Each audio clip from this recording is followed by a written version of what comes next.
참 미얀마가 참 희망의 땅입니다. 우리나라 전체 면적의 남북 한을 합한 국토가 10배 정도 되고 인구는 5,600만, GNP 국민 1인당 GDP가 약 한 1,600불 정도, 굉장히 열악하고 가난하죠. 모든 양곤 시내를 중심으로 하거나 그 지방 도시 이렇게 가서 보니까 우리나라 1960년도 세대 그런 어떤 경제 환경, 그런 수준, 그러지 않나. 이번에 저희들이 사역을 했던 것은 양곤에서 차를 타고 툴툴거리는 고속도, 이 도로가 아스팔트가 깔았는데 기계로 깐 게 아니라 참나 사람의 수공으로 그 도로를 깔았어요. 그래가지고 이게 고속도로가 아니라 털털털털털 차가 그 4시간을 달리는데 얼마나 사람 몸을 피곤하게 하는지, 차가 덜덜거려가지고 그런 길을 달려서 그 바떼인이라는 지역인데, 그 바떼인 시입니다. 시 인구가 20만 명, 주변에 200만 명이 살고 있는데 우리나라 선교사가 딱 한 사람, 이민철 선교사가 들어가 있어요. 복음의 황금어장입니다. 사람들이 얼마나 마음이 순수한지, 옛날 왜 서양 선교사들 우리에게 와서 복음 전하면 다 몰려서 어른 아이들 할 것 없이 들었잖아요. 꼭 그 모습입니다. 어른이고 아고 다 와서 복음을 전하면 귀를 기울여 듣습니다. 이제 경제 성장이 일어나면 지금도 저기 이제 민주화와 함께 막 성령의 부흥이 일어날 텐데, 아마 20년 30년 후 가면 지금 같은 환경은 안 될 것 같아요. 가서 보니까 가슴이 뛰더라고요. 지금이 찬스예요. 하나님이 주신 복음을 전할 수 있는 우리 청년들이나 성도들, 앞으로 미얀마 선교 좀 많이 하시고 이를 위해서 기도하시고, 그래서 이 땅에 하나님의 나라가 많이 이루어지기를 바라요. 이민철 선교사가 사역을 하는데 지도자들을 50명을 모아가지고 이렇게 훈련을 합니다. 지금은 현재 양곤에 사는데 7월 달에 이제 결혼을 지난주에 했어요. 일주일 전에 했기 때문에 바떼인 지역에 들어가서 그들과 함께 이제 훈련하고 사역을 할 텐데, 50명 중에 25명이 교회를 개척했어요. 그 중에 제일 많이 모이는 교회가 300명이 모입니다. 그리고 우리 교회가 두 번째 교회, 메시아 교회인데 120명이 모여요. 그래서 앞으로 이제 이 지역에 가서 교사, 이 지도자들을 훈련시키면 이 지도자들이 성장할 수 있는 이 인프라가 전혀 없어요. 책도 없고요, 교육을 받을 현장도 없고요. 그래서 내년에 제 요한복음 이 강해설교 나온 것을 미얀마어로 번역하기로 했습니다. 아마 큰 도움이 될 거라고, 우리 선교사가 전부 다 읽어보고 아마 책이 잘 쓰여져 있다고, 도움이 될 거라고 하면서 번역을 해서, 이번에 제가 가서 그 미얀마에 5,000교회가 있습니다. 5,000교회 중에 3,000교회가 침례 교단이에요. 한 교단 산하에 3,000교회가 있는데 여기 선교국장을 만나고 왔어요. 이 선교국장이 대단한 실력자입니다. 그래서 이 이민철 선교사와 조인이 돼가지고 아마 이 사람을 통해서 아마 사역의 폭이 굉장히 폭발할 것 같아요. 이런 번역을 해도 이게 공급을 제대로 해야 되는데, 이 침례교 교단 누트를 통하면 가장 필요한 사람에게 효율적으로 이 도서나 책이나 이런 것들이 공급되어져서 굉장히 참 이번에 그 미얀마 현지를 다녀오면서 제 마음속에 굉장히 마음이 고무되어 있고 참 할 일이 많구나, 그런 생각을 하게 됐습니다. 이 모든 것은 여러분이 기도하신 열매라고 생각하고 감사를 드리고 하나님께 영광을 돌립니다. 할렐루야. 오늘 이 시간은 인생의 황금률이라는 제목으로 말씀을 좀 나눌까 합니다. 인생의 황금률, 골든룰. 이 황금률이라는 말은 황금처럼 가치 있는 말씀이다, 그런 뜻이죠. 이게 이제 산상부훈의 오늘 결론 이야기거든요. 5장, 6장, 7장 산상수훈의 결론인데, 그 내용이 이거 아닙니까? 남에게 대접을 받고자 하는 대로 너희도 대접하는 자가 되라. 이것이 율법이요 선지자다. 율법이요 선지자라는 말은 구약 성경이라는 뜻이고 성경의 요약이다, 그런 의미죠. 그런데 이 말씀이 자칫 잘못하면 마치 너희가 대접을 받고자 하면 대접하라는 어떤 처세술처럼 여겨질 수 있지만, 그런 의미에서 하신 말씀은 결코 아닙니다. 그래서 오늘 말씀이 그러므로라고는 부사로 시작이 되죠. 이 그러므로라는 말은 오늘 본문의 내용이 앞문장과 연결이 되어 있다는 뜻 아닙니까? 자, 오늘 문맥을 놓고 보면 이 12절 말씀은 7절부터 시작되는 말씀의 결론이에요. 자, 7절부터 내용이 무슨 내용이냐면, 구하고 찾고 두드려라. 그리하면 구하는 이가 얻고 찾는 이가 찾고 두드리는 이에게 열릴 것이다. 악한 부모도 자식에게 좋은 것 주는데 하물며 하늘에 계신 우리 아버지께서 구하는 자에게 좋은 것 주지 않겠느냐? 그러므로 대접을 받고자 하는 대로 대접하는 자가 되라. 이렇게 예수님이 말씀을 하는 겁니다. 그러니까 너희가 남을 대접하면 너희가 대접을 받는다. 맞는 말이죠. 그러나 이런 기브 앤드 테이크 방식의 세상적인 처세술을 이야기하는 게 아니라 우리는 이미 주님으로부터 하나님으로부터 많은 것을 받았다. 구하고 찾고 두드려서 많은 것을 받았다. 그러니 너희도 남을 대접하라. 그리하면 이 세상이 너희가 대접받는 세상이 또한 될 것이다. 이런 맥락에서 주어진 말씀이라 하는 것입니다. 이런 의미에서 우리가 이미 하나님에게 많은 것을 받았죠. 예수님 자신도 이 세상에 오실 때 우리를 섬기기 위해서 오시지 않았습니까? 마가복음 10장 우리 45절 말씀 같이 한번 읽어볼까요? 시작. 인자에 온 것은 섬김을 받으려 함이 아니라 도리어 섬기려 하고 자기 목숨을 많은 사람의 대속물로 주려 함이라. 예수님이 온 것은 섬김을 받기 위해서 온 것이 아니라 섬기기 위해서 오셨대요. 누구를 섬기기 위해서요? 우리를 섬기고 세상을 섬기기 위해서. 창조주가 피조물을 섬기기 위해서 오셨다는 거예요. 이것이 우리 하나님이 세상을 대하는 마음이고 이것이 리더가 가져야 될 마음이죠. 섬기는 위해서 오셨어요. 마태복음 5장 46절은 이렇게 말씀합니다. 함께 읽죠. 시작. 너희가 너희를 사랑하는 자를 사랑하면 무슨 상이 있으리요? 세리도 이와 같이 하느니라. 너희가 너희 형제에게만 무난하면 남보다 더하는 것이 무엇이냐? 이방인들도 이와 같이 하느니라. 예수님이 섬기기 위해서 오셨는데 섬김받을 만한 대상, 자격이 있어서 섬긴 게 아니라는 얘기죠. 만약에 우리가 사랑할 만한 자격이 있어서 사랑한다면 이건 세상 사람과 다를 바가 뭐이냐? 세상 사람도 그런 사랑은 다 하지 않느냐? 이방인들이 하는 사랑이지 않느냐? 우리는 사랑받을 자격이 없어도 대접을 받을 만한 가치가 없어도 사랑을 베풀고 대접할 줄 아는 것이 우리가 주님으로부터 받은 사랑에 대한 응답이고 주님께 받은 대접에 대한 그게 응답이 아니겠느냐 하는 말씀입니다. 그래서 우리 주님께서 우리를 섬겨주시는데 조건 없이 섬겨주셨고 대가 없이 섬겨주셨고 우리를 그렇게 대우해 주시고 대접해 주시고 하셨기 때문에 우리가 주님의 대접을 받은 자로서 너희도 다른 사람을 대접해라. 그리하면 그들 또한 너희를 대접해서 이기심이 가득한 이 세상에 대접의 선순환을 일으키는 아름다운 세상이 될 것이다 하는 것이 예수님이 여기서 말씀하신 이제 산상순의 결론으로 주신 말씀입니다. 이 주님의 산상순 말씀대로 살면 우리 모두가 다 복을 받고 행복한 세상을 만들 수 있을 거예요. 하나님이 당신에게 주신 그것이 무엇이든 그것이 지식이든 지위이든 은사이든 소유이든 여러분 다른 사람을 대접하고 섬기는 도구가 되도록 흘려보내는 여러분 되기를 바랍니다. 우리가 하나님께 은혜를 받고 복을 받았는데 그것을 흘려보내지 않고 내 안에 쌓아놓고 살면 복이 아니라 독이 됩니다. 독이 돼요. 미얀마 사람들은요 우리 한국 사람에 비하니까 키가 신장이 평균 한 20cm는 작은 것 같아요. 신장도 작고 몸무게도 작아요. 굉장히 작아요. 그런데 대체로 봐서 먹는 게 너무 부실해요. 아까도 그림 여러분이 유심히 보신 분들 보시겠지만 반찬이라는 게 없잖아요. 우리가 돼지 한 마리 잡아서 식사를 만들었는데 딱 그 조그마한 종기 하나에 모든 먹는 음식이 다 담겨 있습니다. 반찬이라는 게 없어요. 그리고 먹는 양도 굉장히 빈약해요. 선교사님 사모님이 미얀마 부인이라고 그랬죠. 우리 따라다니면서 깜짝 놀라는 거예요. 제가 이렇게 먹는 양이 많지가 않습니다. 저도 뭐 소식을 하는 편인데 우리 먹는 거 보고 놀라는 거예요. 어떻게 저걸 다 먹나? 그래서 좀 미안하다고 우리가 원래 이렇게 많이 먹는다고 그랬더니 묻더라고요. 예, 조금 더 먹으라고. 이번에 모든 비용을 우리가 다 제공했거든요. 선교사가 낸 게 아니라 우리가 다 대접했어요. 돈 걱정하지 말고 많이 드시라고. 배가 불러서 못 먹겠다는 거예요. 그러니까 조금 몇 점 먹고 말아요.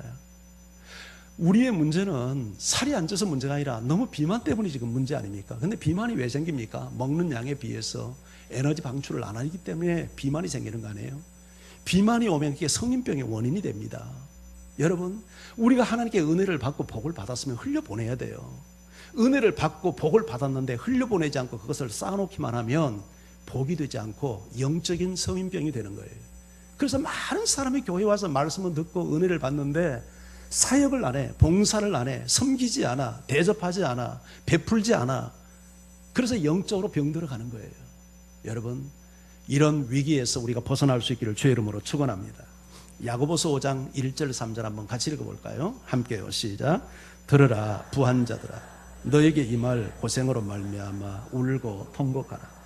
너희 재물은 썩었고 너희 옷은 좀먹었으며 너희 금과 은은 녹이 쓸었으니 이 녹이 너희에게 증거가 되며 불같이 너희 쌀을 먹으리라. 너희가 말세에 재물을 쌓았도다. 누구에게 한 말이죠? 부자들에게 한 말이에요. 부자들에게 부자를 격려하고 있습니까? 경고하고 있습니까? 경고합니다. 너희에게 임할 고생으로 말미암아 통곡하고 울래요. 이유가 뭐예요? 너희 재물이 썩었대요. 너희 옷이 좀 먹었대요. 너희 금과 은은 녹이 슬었대요. 여러분, 왜 썩고 왜 좀이 슬고 왜 녹이 씁니까? 쓰지 않으니까. 쓰지 않으니까. 저 말이 무슨 말이에요? 하나님께서 부자들에게 재물을 주었으면 가난한 사람들에게 흘려보내고 하나님의 은혜가 유통될 수 있도록 써야 되는데 안 쓰고 자기 자신만을 위해서 쌓아놓고 사니까 그게 전부 다 못 쓸 물건이 됐다는 거죠. 그래서 이것이 증거가 되어서 너희를 불같이 먹으래요. 예. 이것이 증거가 되어서, 녹이 증거가 되어서 하나님이 주신 소유, 하나님이 주신 은사, 하나님이 주신 것들을 하나님의 나라를 위해서 대접하지 않고 섬기지 않고 사용하지 않은 것이 증거가 되어서 너희를 불같이 먹으리라. 너희가 말세에 재물을 쌓았도다. 재물뿐이겠습니까? 하나님 주셨으면 많이 베풀고 나누고 섬기고 살기 바랍니다. 대접하며 사세요. 그래야 우리 사회가 건강하고 복된 사회가 되는 거죠. 가진 사람들이 혼자만 쓰면 안 되죠. 나눠야죠. 이번에도 우리가 선교 가는데 세 목사가 갔거든요. 저하고 인해교회 이영회 목사님하고 대림교회 이병호 목사님. 그분은 은퇴 목사예요. 은퇴를 하셨잖아요. 근데 티셔츠 BYC 티셔츠 아주 천으로 된 그 면으로 된 고급 티 그걸 300벌을 가져오셨더라고요. 어떻게 이런 돈을 이렇게 많은 것을 가져오셨는지. 그 혼자 못 가져가서 제 가방에도, 그래서 큰 가방을 제가 가져간 거죠. 우리도 50벌씩 이렇게 100벌을 넣어가지고 같이 그거 공항에 짐 가지고 가면 거기가 전부 다 그 문제가 생기거든요. 그래서 전부 다 가방에 분산을 해서 가서 그 사람들에게 공급을 해줬는데 어느 장로님 한 분이 희사를 했다는 거예요. 그분이 태행 프라자에서 사업을 하시는 분인데 그렇게 선교를 위해서 많이 베풀고 헌신한답니다. 앞으로 우리 교회 선교 가면 자기한테 이야기하면 신발도 얻어주고 가방도 얻어주고 아이들 노트나 연필도 얻어줄 거라고 이 얘기하라고 하더라고요.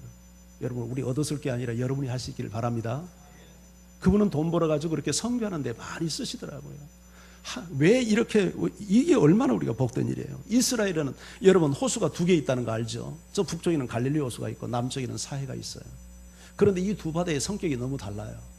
북쪽 갈릴리 바다는 헬몬산에서 흘러나오는 그 맑은 물이 그 호수에 들어와가지고 요단강을 빠져나갑니다. 들어온 만큼 나가요. 근데 사해는 안 그래요. 요단강에서 흘러 들어오는 일이 출구가 없어요. 다 거기에 쌓입니다. 그러면 어떻게 수위가 조절되냐면 태양열에 의해서, 증발에 의해서, 그 날씨가 더우니까 증발에 의해서 수위 조절이 돼요. 그런데 이 두 바다는 너무 달라요. 받은 만큼 흘려보내는 갈릴리 바다는 각종 어종이 사는 생명의 바다예요. 근데 사해 바다는요, 고기 한 마리 못 사는 죽음의 바다. 사해란 말이 죽을 사자입니다. 죽음의 바다예요. 받은 만큼 흘려보내면 영적으로도 삽니다. 여러분들이 교회 생활할 때도 신앙이 성장하고 부흥하려면 은혜를 받은 만큼 봉사하고 섬기고 대접하고 이렇게 살아야 돼요. 그럼 영이 삽니다. 근데 받기만 하고 흘려보내지를 않으면 영이 다 죽어요. 영적 비만이 걸려요. 성인병이 온단 말이죠. 할렐루야.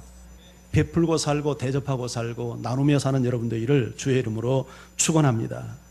잠언 19장 6절 한번 같이 읽어볼까요? 함께 읽어요. 시작. 너그러운 사람에게는 은혜를 구하는 자가 많고 선물 주기를 좋아하는 자에 사람마다 친구가 되는. 어떤 사람 되라는 겁니까? 너그러운 사람 되고 선물 주기를 좋아하는 사람 되라는 얘기죠. 왜 그렇게 살라고 하죠? 너그러운 사람에게는 은혜를 구하는 자가 많고 선물 주기를 좋아하는 사람에게는 친구가 많다. 그러니 너희가 좀 더 너그럽게 살아라. 관대해라. 그리고 너희가 좀 베풀며 살아라. 여러분, 디모데전서 6장 18절로 읽어봅니다. 함께 읽어요. 시작.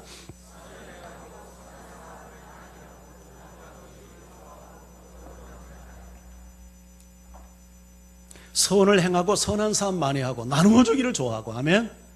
나누어 주기 좋아하고. 아멘. 너그러운 자가 되라. 왜 이렇게 살아야 됩니까? 그 19절 다음 절 한번 봐요. 자, 시작. 이것이 장래의 자기를 위하여 좋은 터를 쌓아 참된 생명을 취하는 것입니다. 이것이 뭐예요? 선한 일을 하고 선한 사업에 힘쓰고 나눠주기를 좋아하고 관대하게 사는 거죠. 이것이 장래 자기를 위하여, 나를 위하여 좋은 터를 쌓아 참된 생명을 취하는 거예요. 하늘에 상급 쌓는 일이라는 거죠.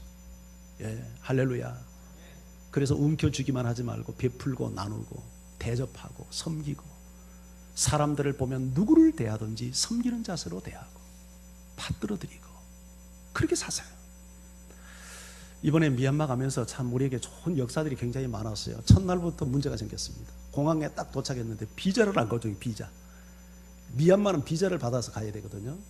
그래서 이제 비자를 받아오라고 그래서 내가 우리 김태훈 목사한테 비자 좀 신청 좀 가서 해오라고 여권 다 맡겼는데, 목사님 그 뭐 갈 필요 없이 여기 이비자 내면 됩니다. 그래가지고 이비자, 전자비자 낸다. 그래서 그러면 전자비자 내라 해가지고 돈이 더 드는데 전자비자를 냈는데 이거 가지고 가면 됩니다. 그래서 그것만 믿고 내가 왔는데 보니까 비자가 아니라 어플리케이션, 그러니까 신청 번호하고 페이먼트, 비자비 냈다는 증명서야. 그게 비자가 아니라 비자를 가져와야 되는데 비자가 없는 거야.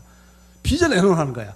얼마나 당황스럽습니까? 공항에 도착해서 비자는 안 가져오고 비자 신청하는 번호만 가져와가지고 앞이 노란 거예요. 그래가지고 뭐 전화했죠. 김 목사한테. 야, 어떻게 된 거냐. 자기도 모른대. 그러면 어떻게 하면 좋냐. 그러더니 이거 없으면 돌아가야 된대. 미국 사람 어제 왔다가 돌아갔대. 우리는 한국 비행기 6시간만 타면 되는데 거기는, 미국은 그 거리가 얼마입니까?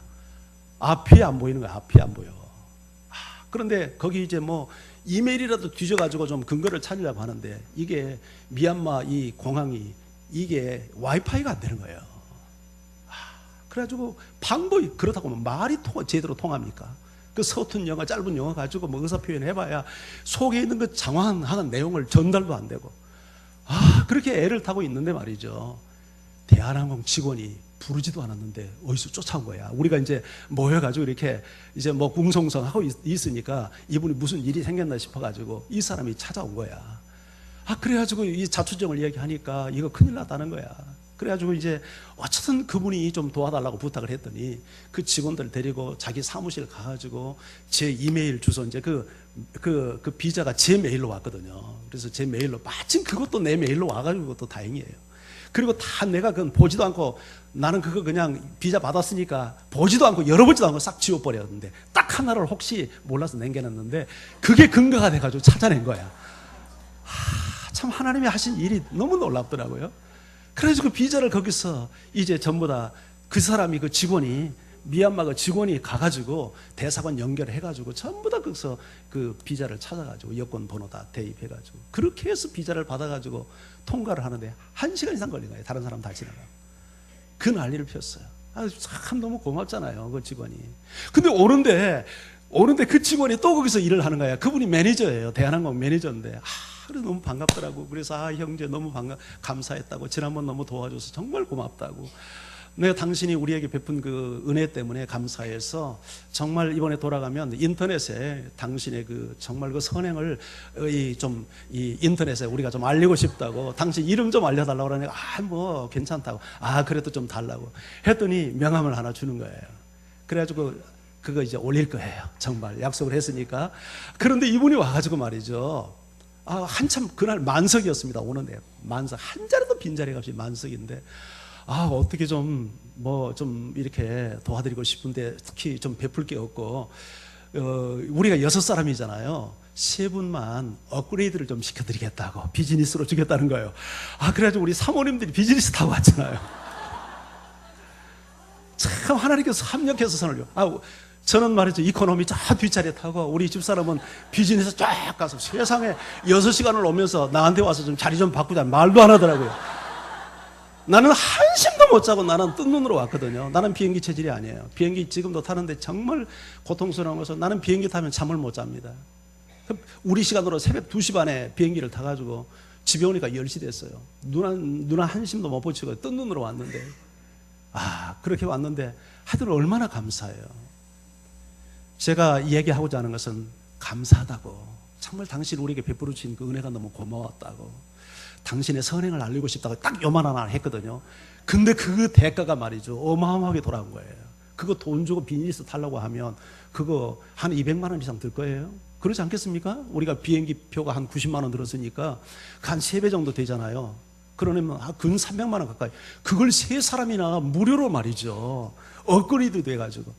여러분, 감사하며 살고 대접하고 살고 섬기며 사세요. 그러면 하나님이 그런 은혜를 베풀어 주신다고요. 할렐루야.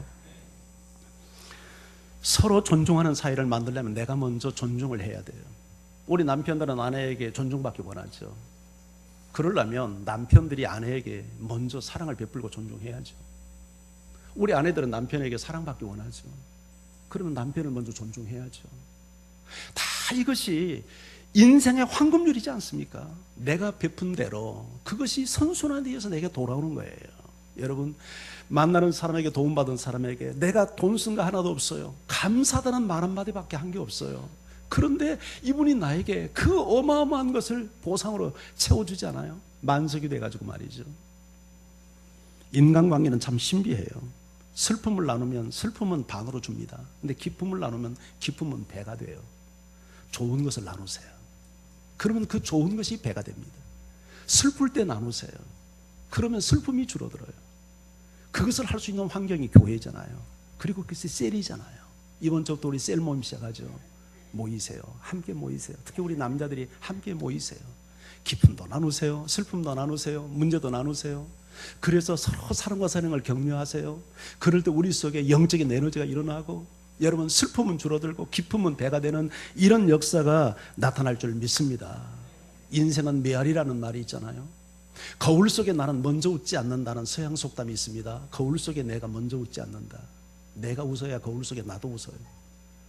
여러분을 대하는 사람들이 다 인상 쓰는 사람들만 있습니까? 그러면 보세요. 내가 인상 쓰고 있는 거예요.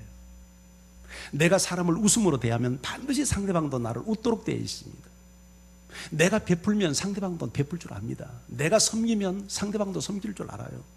그런 선순환을 누가 만들어야 되면 믿는 사람이 만들어야 돼요. 왜? 우리는 하나님의 섬김을 받은 사람이고 우리는 하나님의 대접을 이미 받은 사람이기 때문에 이기심이 지배하는 이 악한 세상을 치유하려면 우리가 대접하는 사람이 되어야 돼요. 할렐루야. 이런 은혜가 여러분과 함께하기를 주의 이름으로 축원합니다. 미국에 가면 몬타나주가 있는데 이 몬타나주 거기에 세븐일레븐에서 이런 일화가 하나 있습니다.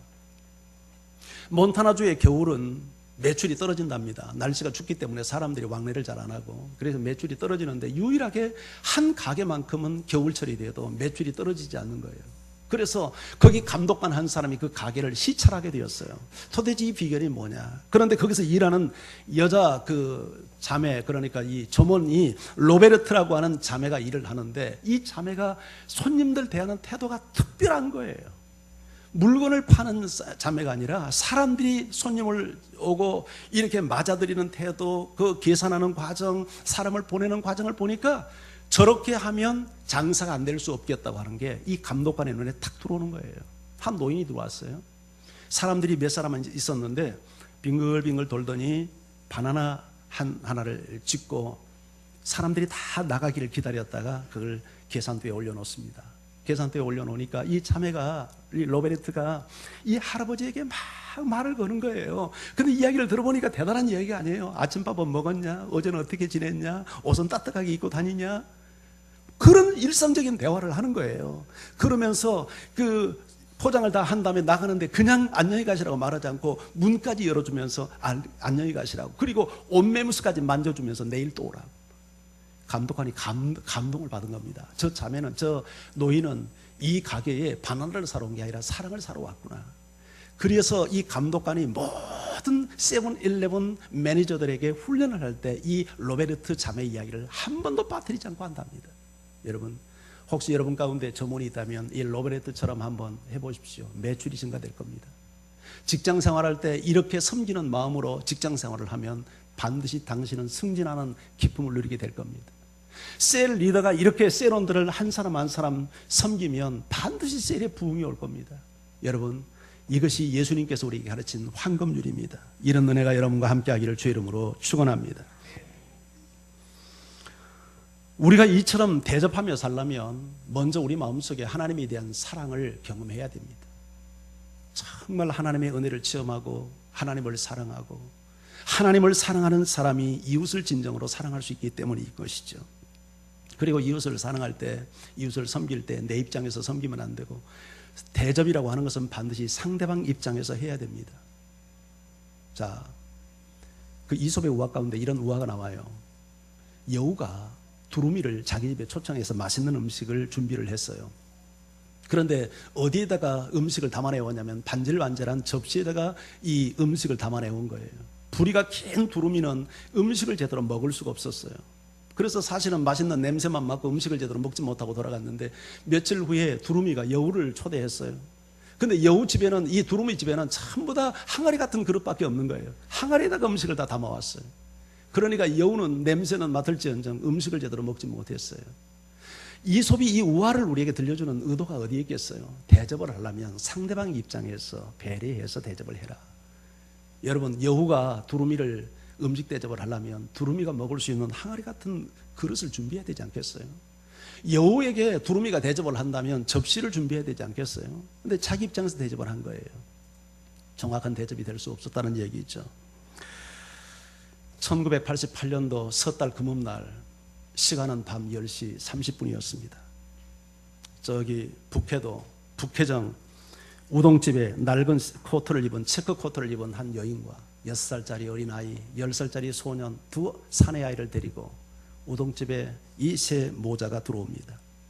약간 머뭇거리면서 이렇게 여주인에게 묻습니다. 저 혹시 우동 한 그릇 주문할 수 있을까요? 근데 여주인이 딱 보니까 돈이 없다는 것을 알았죠. 물론 있죠. 어서 오세요. 그리고는 따뜻한 난로가 피어있는 옆 테이블, 2번 테이블로 이 세 모자를 인도했습니다. 그리고 주방을 향해서 소리칩니다. 여기 우동 한 그릇 외칩니다. 남편이 주방에서 일을 하다가 밖의 광경을 보니까 대충 눈치가 보이죠. 아, 저분들이 세 사람이 들어와서 우동 한 그릇을 주문한다는 것은 돈이 없다는 뜻인 것을 알고 거기 우동 반 덩어리를 집어넣어서 세 사람이 어느 정도 먹을 수 있도록 준비를 해서 내놓았습니다. 세 모자는 맛있게 우동을 먹고 나가면서 우동값 150엔을 주인에게 내밉니다. 그리고는 나가는 그 세 모자를 향하여서 이 주인 부부는 새해 복 많이 받으세요, 감사합니다 인사를 하면서 그렇게 보냈습니다. 그런데 그 다음에 또 역시 12월 31일 섣달 금음날 밤 10시 30분이 됐는데 낡은 체크 코트를 입은 이 부인이 두 사내아이를 데리고 그 음식점에 나타나서 저 혹시 우동 한 그릇만 주문할 수 있을까요? 생각해보니까 작년 이맘때 왔던 그 부인인 것을 알고 물론 있죠. 어서 오세요. 그리고는 난로 옆 따뜻한 2번 테이블에 앉혔습니다. 그리고는 주문을 합니다. 우동 한 그릇이요. 그리고는 부인은 주방에 들어갑니다. 그리고 남편에게 이렇게 이야기합니다. 여보, 저분들이 돈이 없어서 그런 것 같은데 우동 세 그릇을 내놓으면 어떻겠어? 근데 남편의 생각은 달랐습니다. 아니야, 없는 사람일수록 자존심 상하면 안 되지. 내가 알아서 할게. 그리고는 우동 한 덩어리를 더 넣어서 세 사람이 먹을 수 있는 양을 만들었습니다. 그리고 한 그릇을 내놓습니다. 그 세 모자는 맛있게 우동을 먹고 150원의 돈을 내고 나갑니다. 고맙습니다. 새해 복 많이 받으세요. 떠나가는 모자를 향해서 주인 부부는 그렇게 인사를 했습니다. 3년째가 되었습니다. 섣달 금음날 9시 반이 되자 북해정 우동집은 바쁘기 시작을 합니다. 왜냐하면 그해 여름에 우동값이 50엔이 올라서 우동 한 그릇에 200엔을 하는데 바로 그 찾아올 새 모자를 위해서 우동값 메뉴를 전부 다 150원으로 다시 바꿨고 그 자리를 예약석으로 세팅하느라고 바빴던 것입니다. 잠시 후 새 모자가 우동집에 나타납니다. 여전히 체크무늬 반코트를 입었고 이제 큰 아이는 중학생이 되어서 교복을 입었고 둘째는 형이 물려준 헐렁한 잠바옷을 입고 있었습니다. 와서 이야기합니다. 혹시 우동 2그릇 주문할 수 있을까요? 물론 있죠. 예약석으로 준비된 2번 테이블에 그들을 안내합니다. 그리고 주방에서는 이 세 사람이 충분히 먹을 수 있는 더 많은 우동 덩어리를 넣어서 이제 2그릇에 세 사람이 먹을 수 있는 양을 준비합니다. 그들은 우동을 먹으면서 서로 대화를 나눕니다. 엄마가 이렇게 아이들에게 이야기합니다. 시드로야, 그리고 준아, 오늘은 엄마가 너에게 참 고맙다는 인사를 하고 싶구나. 아빠가 교통사고로 세상을 떠나면서 8살만에 되는 많은 사람을 다치게 했지. 이것 때문에 보상을 해주느라고 보험금을 받았지만 턱없이 부족해서 우리는 많은 빚을 지게 되었단다. 그동안 엄마는 열심히 일을 했지만 시드로, 너는 아침 저녁으로 신문을 배달하기 위해서 수고했고, 준, 너는 시장을 보고 음식을 준비하기 위해서 참 수고했어. 그런데 말이야, 오늘 회사에서 보너스를 줘서 모든 빚을 오늘부로 다 갚게 되었단다. 이제는 이런 고생을 하지 않아도 될 것 같아. 그렇게 하면서 아이들에게 엄마가 이야기를 합니다. 이때 큰형 시드로가 엄마에게 또 이야기합니다. 엄마, 저도 드릴 말씀이 하나 있어요. 얼마 전에 동생 준이 학교에서 편지가 하나 왔는데 준이가 장문을 하나 했대요. 근데 그 장문이 북해도 최우수작으로 뽑혀서 전국대회에 나가게 됐대요. 근데 그 제목이 뭐냐면 우동 한 그릇이에요. 처음에 그 이야기를 들으면서 왜 창피하게 우동 한 그릇이라고는 이런 장문을 썼어? 했는데 내용이 너무 좋아서 자기가 한번 읽어주겠다고 하면서 그 식당에서 시드로가 동생이 썼던 장문을 읽습니다. 그리고 그 시드로의 음성이 낭낭하게 식당에 울려집니다. 우리 아빠는 교통사고를 일으켜 여러 사람을 다치게 하고 세상을 떠나셨다. 그래서 우리는 많은 빚을 지게 되었다. 그 후 엄마는 하루 종일 일을 하셨고, 형은 신문을 배달해서 돈을 벌었고, 나는 시장도 보고 저녁밥도 지어야 했다. 그러던 중 재작년 12월 31일 밤 우리 세 식구는 우동가게 앞을 지나게 되었는데 우동 냄새가 너무나도 맛있게 났다. 그런데 엄마는 우리의 마음을 알기라도 하듯 우리를 데리고 우동가게로 들어가 우동 한 그릇을 사주셨다. 돈이 없었기 때문이다. 문 닫을 시간인데도 주인 아주머니와 아저씨는 친절하게 우리를 맞아주었고 양도 많이 주어 우리 세 식구가 배부르게 먹게 해주셨다. 그리고 우동을 먹고 나가는 우리에게 고맙습니다, 새해 복 많이 받으세요 라고 큰 소리로 인사까지 해주셨다. 그 인사의 목소리는 우리에게 얘들아 지치지 마라, 힘내, 잘 살 수 있을 거야 라고 말하는 것 같았다. 그때 나는 결심했다. 나중에 내가 어른이 되면 사람들에게 진심을 담아 고맙습니다, 힘내세요 라고 말해줄 수 있는 일본 최고의 우동가게 주인이 되어야 되겠다고. 준이가 쓴 장문이었습니다. 주방에서 숨죽이며 시드로가 읽어주는 준이의 작품을 듣고 있던 이 주인 내외는 주방 바닥에 털썩 주저앉아 흘러내리는 눈물을 작은 손수건을 서로 끌어당기며 닦고 있었습니다. 이 일이 있고 난 후 오랜 시간 동안 이 모자는 우동집에 다시 오지 않았습니다. 그러나 그럼에도 불구하고 우동집 주인은 섣달 금음날이 되면 언제나 2번 식탁을 예약석으로 마련해 두었고, 그렇게 10여 년의 세월이 흘러갑니다. 그런데 어느 날 12월 31일 정확히 10시 30분 우동집 문이 열리며 기모노 차림의 중년 부인과 정장 차림의 두 멀쩡하게 잘생긴 청년들이 그 식당에 들어왔습니다. 그들은 14년 전에 이곳에서 우동 한 그릇을 시켜 먹었던 손님이었다고 자신들을 소개합니다.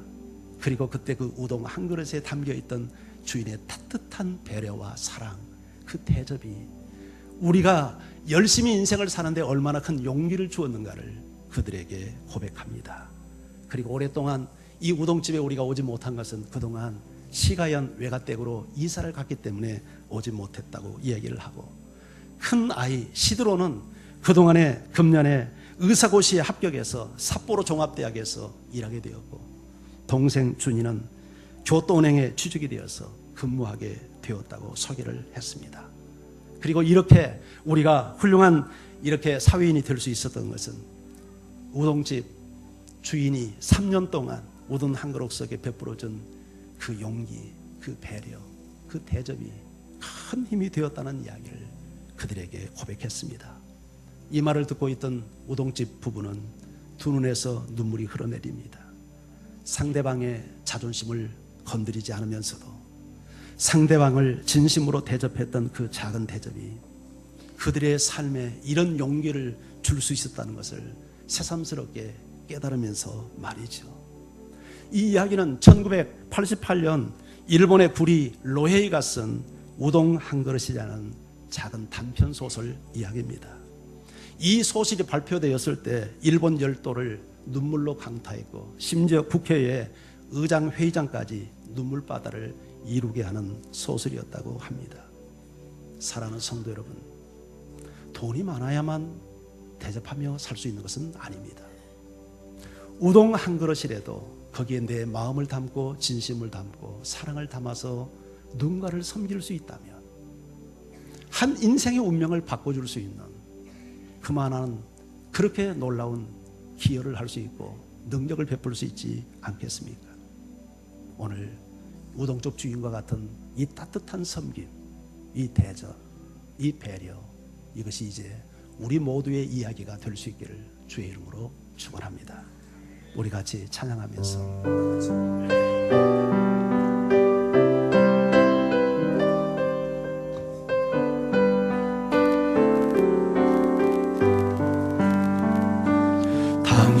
당신의 그 섬김이 천국에서 해같이 빛나리. 당신의 그 성전이 천국에서 해같이 빛나리. 당신의 그 믿음이 천국에서 해같이 빛나리. 당신의 그 충성이 천국에서 해같이 빛나리. 주님이 기억하시면 족하리. 예수님 사랑으로 가득한 모습 천사도 아름다운 그 모습 천국에서 해같이 우리 1절로 다시 한번 고백합니다. 당신의 그 섬김이 그 섬김이 천국에서 해같이 빛나리. 당신의 그 겸손이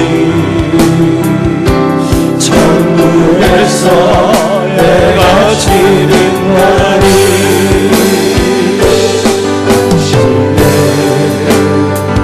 그 믿음이